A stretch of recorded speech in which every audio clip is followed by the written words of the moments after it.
সবাইকে স্বাগত জানাচ্ছি। আমি রবিউল হুসাইন। বন্ধুরা, আজ আপনাদের নিয়ে এসেছি উত্তরবঙ্গের জেলা রাজশাহীতে।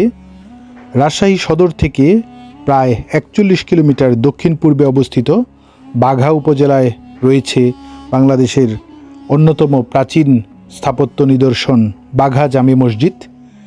এটি 1523 খ্রিস্টাব্দে নির্মাণ করা হয়েছিল। হুসেন শাহী বংশের প্রতিষ্ঠাতা আলাউদ্দিন হোসেন শাহের পুত্র সুলতান নাসিরউদ্দিন নুসরাত শাহ এটি নির্মাণ করেছিলেন। চমৎকার নকশা খচিত এই মসজিদটি 50 টাকার নোটে অনেকেই দেখে থাকবেন। বন্ধুরা, 1897 সালে নতুন করে এই মসজিদটির ছাদ পুনর্নির্মাণ করা হয়। 10 গম্বুজ বিশিষ্ট এই মসজিদটি প্রায় 256 বিঘা জমির উপর নির্মিত। বন্ধুরা, মসজিদটি ভূমি থেকে 8 থেকে 10 ফিট উপরে নির্মাণ করা হয়েছে এবং এর উত্তরে রয়েছে একটি সমাধি ক্ষেত্র, যেখানে বাগদাদ থেকে আসা মাওলানা শাহ দৌলা ও তার 5 জন অনুসারীর সমাধি রয়েছে। সমাধিগুলোর ডিজাইন একই রকম। বন্ধুরা, এই মসজিদটির 6টি স্তম্ভ ও 4টি মেহরাব রয়েছে এবং এই মসজিদের প্রবেশের জন্য দক্ষিণ দিকে এবং উত্তর দিকে 2টি আলাদা আলাদা প্রবেশদ্বার রয়েছে। এছাড়া মূল মসজিদে প্রবেশের জন্য সম্মুখভাগে 5টি প্রবেশদ্বার রয়েছে।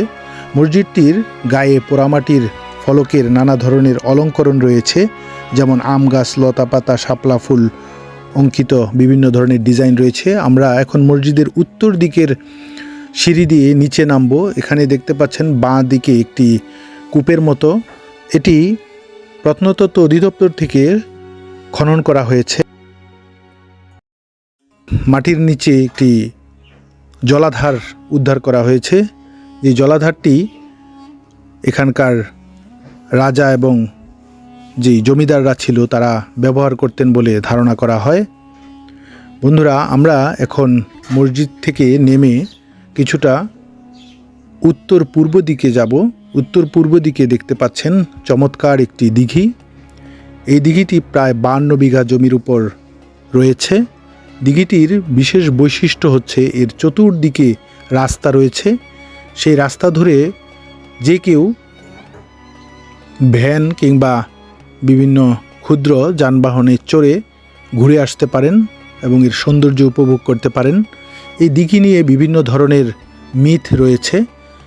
এখানে যারা ভক্তবৃন্দরা আসেন মসজিদটি দেখতে, তারা এই দিঘির পানি বোতলে ভরে নিয়ে যান এবং বিভিন্ন ধরনের মানত তারা করে থাকেন এই দিঘিকে ঘিরে।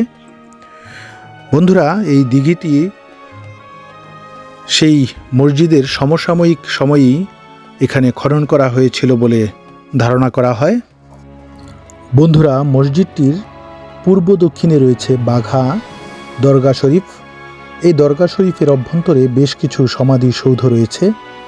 ধারণা করা হয় বিভিন্ন সময়ে বিভিন্ন বুজুর্গ ব্যক্তির আগমন ঘটেছিল এখানে। তাদের মৃত্যুর পর এখানেই তাদের সমাহিত করা হয়েছে। এই দরগা শরীফের ঠিক পশ্চিম দিকেই মূল মসজিদটির অবস্থান।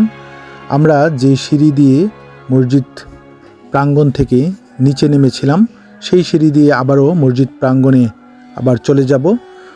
4টি মিনার ও 10টি গম্বুজ বিশিষ্ট এই মসজিদে একসাথে 300 মুসল্লি নামাজ আদায় করতে পারেন। মুসল্লির সংখ্যা বেশি হলে বাইরে সেট করে দেওয়া হয় নামাজ আদায়ের জন্য।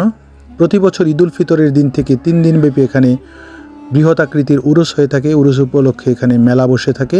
দেশের বিভিন্ন প্রান্ত থেকে ভক্ত দর্শনার্থীরা সেই উরুস ও মেলায় অংশগ্রহণ করে থাকেন এবং তারা বিভিন্ন ধরনের মনোবাঞ্ছা পূরণের জন্য মানত করে থাকেন।